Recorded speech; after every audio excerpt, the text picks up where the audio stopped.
Bill Shorten has received the backing of Bob Hawke as he pledges a new crackdown on wage theft in the last days of the campaign.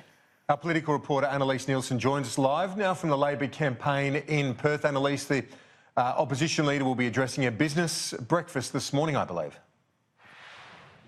He will in not too long, so we will be bringing you that as it happens. But there has been quite a bit happening overnight, including the release of this letter from former Labor Prime Minister Bob Hawke. Now, it's not entirely surprising to see his backing of Bill Shorten, but what is interesting is what's contained in the letter, including the fact that he thinks Bill Shorten's a consensus leader, directly attacking what the coalition has been saying about Bill Shorten as a trade unionist who would be beholden to the trade unions. In this letter, Bob Hawke writes, while Bill's political opponents argue his trade union background is a liability for a future Prime Minister, I consider it as an asset, as it was for me. It gives him the experience to achieve consensus with business, unions and community-based organisations for the challenges that lie ahead. So it is interesting to see him coming out with that vote of support in the last few days of the election, like we've seen John Howard also coming out and backing Scott Morrison. But today it's going to be a continuing discussion about wages, in particular this announcement expected during the speech at this breakfast about